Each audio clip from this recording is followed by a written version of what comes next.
Hey everybody, this is GGB, and we had a kind of an upset-filled day yesterday in college basketball. We had 4 top 25 upsets by my standard, 2 only technical upsets. But let's start with, in my opinion, the biggest one of the day. Even though it wasn't the biggest spread, Michigan State was a team that was entering the day. They were 4th place in the Big Ten, and they were a team that was considered probably a top 4 seed, right? Or at least a top 5 seed in the March Madness tournament. Oh my god, I got something in my eye. Penn State entering the day was the 11 seed. It wasn't a very good basketball team. They had only won 4 games in conference. Now, 2 of those have been against Indiana and Rutgers. But the other 2 have come against Northwestern and, forgot the other one. Iowa. Came against Rutgers and Iowa. So, I mean, this is not an elite Big Ten team, but the problem with playing Penn State is they're really good at home. They have not lost very many games at home. I think they've only lost 1 all year long. They have been phenomenal on their home court, and that's where Michigan State was playing them. And it looked like Michigan State was dominating, right? They had a 15-point lead at one point. Penn State chipped into that lead, led by Sam Sessom, Seth Lundy, and John Hara. Those are the players for Penn State. Those are the players. I mean, if they're going to win college basketball games, those have to be the guys that step up. Pickett also stepped in with 10, but those four have got to be the main contributors to this Nittany Lions team, and credit to them, they were. Not only did they win, but the day also went phenomenally well for them in other areas. Minnesota lost, which means they now have a 2-game lead over Minnesota. A pretty commanding 2-game lead as well. Indiana also lost, which means they're 2 games back in the win column, 1 game lost back in the loss column, which is an unconceivable opportunity to catch up there to Indiana. So Penn State is in a perfect position, and they're going to be watching the game tonight between Northwestern and Purdue. And I'll explain about that later. But let's go to the Big East. Big East also had a pretty sizable upset, technically speaking, even though Villanova was favored by 3.5 points. They did travel to Providence, and they did pull off the victory there. And now they sit at 13-3 in conference. Still don't have first place. I guess I was wrong about that, guys. But right now, Providence sits at 11. Won 11 out of the 13 basketball games they've played. And Villanova's won 13 out of the 16 basketball games they've played. That is a 3% difference. So again, not a lot of room for error if you're Providence down the stretch.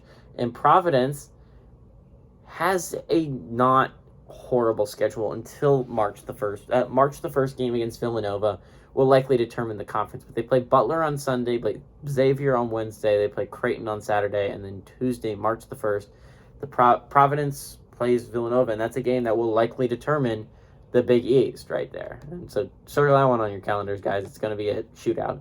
And we also got an upset in another major conference, the Southeastern Conference. Again, it wasn't a technical upset because Tennessee was favored by 1 point, but Tennessee was ranked significantly lower than Kentucky, so I'll consider it one. And Kentucky, this was a huge win for Auburn, number one, because they have a 2-game lead now against Kentucky and Tennessee. But it was a huge game for Tennessee because not only do you get a win, but you also give Kentucky a loss. Now you're tied for first place in the SEC with Kentucky. Now Kentucky has the tiebreaker as of now with a better 21-5 record than your 19-6.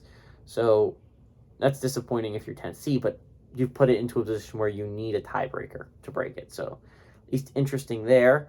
Also going over to a conference that I didn't think I would be talking about, and I don't probably not going to talk about after this week, but Wyoming lost on the road to New Mexico. New Mexico, now one of the hotter teams in the Mountain West Conference, moves to 3-8 ahead of Air Force, and still 2 games back in the win column behind Nevada. Nevada losing last night would have been nice for them, but unfortunately they did not.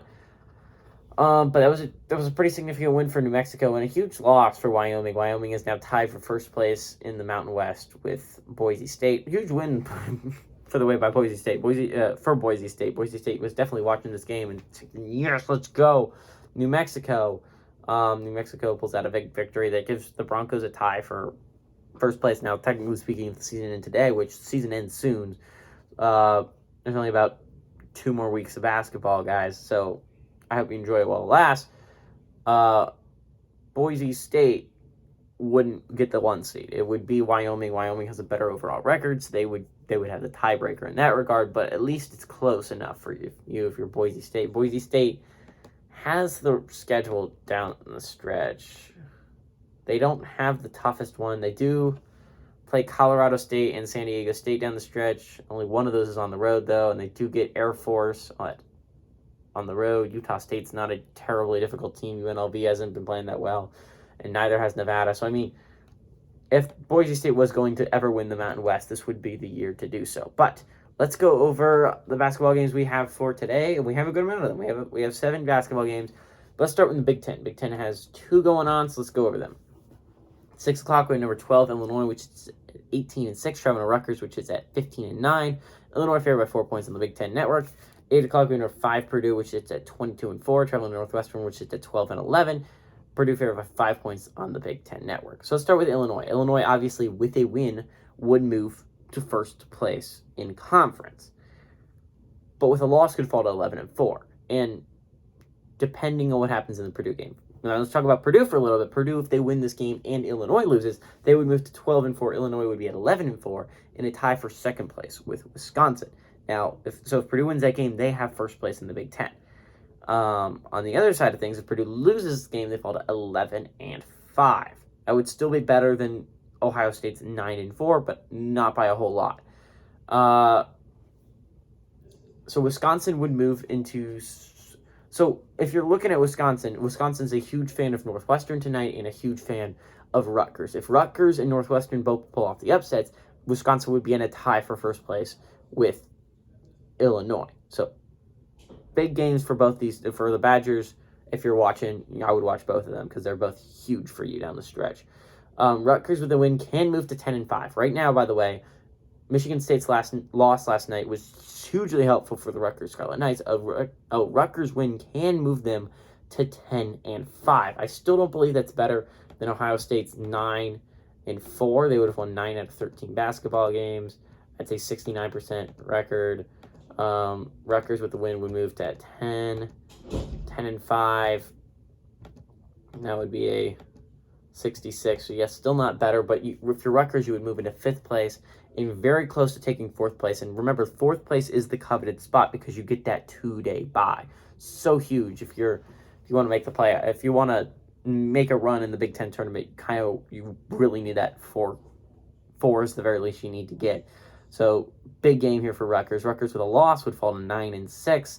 Still, Iowa's not going to catch up to them, or Iowa or Michigan both are not going to catch up to them quite yet. But it could be getting a little closer here if you're a Rutgers, and you wouldn't want that. Plus, you would drop out of the tie for 5th, and you would fall distinctly into 6th. With a win for Northwestern, they would move to 6-9. Now, it wouldn't do anything. You wouldn't move up anywhere. You would still be behind. You'd be still about a game back from Indiana, but you'd be getting closer if you're Northwestern. And plus, you would break the tie right now Penn State has with you for 10th place. Now, if you lose this game, you fall to 5-10. Penn State moves past you into the 10 spot. And remember, as coveted as that 4 spot is in the Big Ten, 10 spot is just as equally coveted between the bottom 5 teams, because if you get the 10 spot, you do get a 1-day bye, which is so important because you don't have a chance of being upset on the first day by Nebraska or someone else. Gonna be Nebraska. If you're the 11 seed, Nebraska's gonna be there. But yes, it's a coveted game for Northwestern. It's going to be a game Penn State fans are going to be watching intently as well.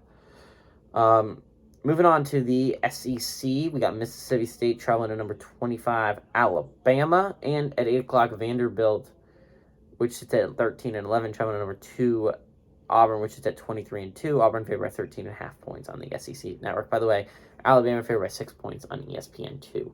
So, we'll talk about Auburn, obviously, first. Auburn with a loss would be pretty huge, because if you're Kentucky and Tennessee, you're only basically a game back from Auburn, which is so huge for both of these basketball teams, especially considering Tennessee's on the longest winning streak in the SEC in 5. It's a pretty significant game if you're looking at it for Auburn. If they lose this game, they could be only one game ahead of everyone else, and they need to win if they want to keep their. They need to keep winning if they want to keep their hopes of getting the number one spot next week alive, right? Vanderbilt, on the other hand, with a win, can move to 6-7 and into a tie for 7th place with Florida and South Carolina. Florida losing 2 straight after being up pretty high, and South Carolina winning 2 straight to get into this position. But Vanderbilt, with a huge upset, can move to 6-7 and into a tie for 7th place. But not so fast. It could be 8th place. If Mississippi State wins tonight, they can move to 6-6 and into a tie for. They move into a tie for 5th place. So if Mississippi State wins, they move into a tie for 5th place with LSU and Alabama. Actually, not quite, because Alabama would take a loss. So Mississippi State upsets Alabama. Mississippi State takes their place, and would be tied for 5th place with LSU. If said Alabama loses that game, they would fall to 6-7. If Vanderbilt also wins, they move to 6-7. And Alabama, Florida, South Carolina, and Vanderbilt would all be in a tie for 7th place. So if you're looking at it from Vanderbilt's perspective, kind of want Alabama to win this game, I guess. Weirdly enough, you want Alabama to win it, because the tiebreakers would not work out in Vanderbilt's favor in any regard. It would never work out in them, really. So you kind of want Alabama to win it, so it's not as much of a tiebreaker, because you lose all tiebreakers if you're Vanderbilt. There's more people in the tie, it's bad for you. Vanderbilt loses, they could fall to 5-8, which would be tied with Texas A&M for 8th place. Then, no, not 8th place. I'm sorry, 6, 3, 6, 9, 10th place. 10th place, tied with Texas A&M for 10th place, and they would lose the tiebreaker in that instance. So in all actuality, if the season ended today and Vanderbilt was to lose this game, they would be in the 11th spot, only ahead of Missouri, Ole Miss, and Georgia. So not good if you're Vanderbilt. So let's go to the Big East for a second. We got one big game there, and then we'll talk about the Big 12, and then we'll hop over to the WCC. But the Big East has a significant game going on between UConn and Seton Hall. UConn, with a win, can move to 9-5 and break the tie with Creighton for 3rd place in the Big East. If they lost, falls to 8-6, and it would enter a tie for 4th place with Marquette. So big game if you're watching it for Creighton. Creighton's going to be watching this game pretty intently, because if UConn wins this game, then Creighton moves into 3rd place. If UConn loses this game, Creighton moves into 3rd place. If Seton Hall was to win this game, they can move to 7-7. And if you're Seton Hall, you're going to be watching the St. John's Xavier game pretty intently, because if Xavier was to lose that game to St. John's and you were to win your game against UConn, you would move to 7-7 and would enter a tie, and could enter a tie for 6th place if Xavier was also to lose to St. John's. Now, on the other hand, if Seton Hall loses, they could fall to 6-8, only one game in the loss column ahead of Butler. Butler would be in perfect position to strike then, and could be very, very close to closing that gap. So anyways, that's what could happen if those things happen in the Big East. Moving on to the Big 12, you got Baylor taking on Texas Tech. Baylor, with a win, can move to 10-3, one game back in the loss column from Kansas for 2nd place. Texas Tech, with a win and a Baylor loss, would move to 9-4. Baylor would also move to 9-4, and it would be a tie for 2nd place between Baylor and Texas Tech. Baylor would sit at 21-5. Texas Tech would sit at 20-6, which means Texas Tech would lose that tiebreaker, but at least you get it close enough to go to a tiebreaker for Texas Tech. Texas Tech was to lose this game, they could fall to 8-5, which would make them Texas would be even with them in conference. Texas in conference, so Texas would move into a tie for 3rd at 8-5. They would both fall 19-7, which would mean to go to the 3rd tiebreaker, which would be the head-to-head. Texas Tech, I believe, won that head-to-head matchup.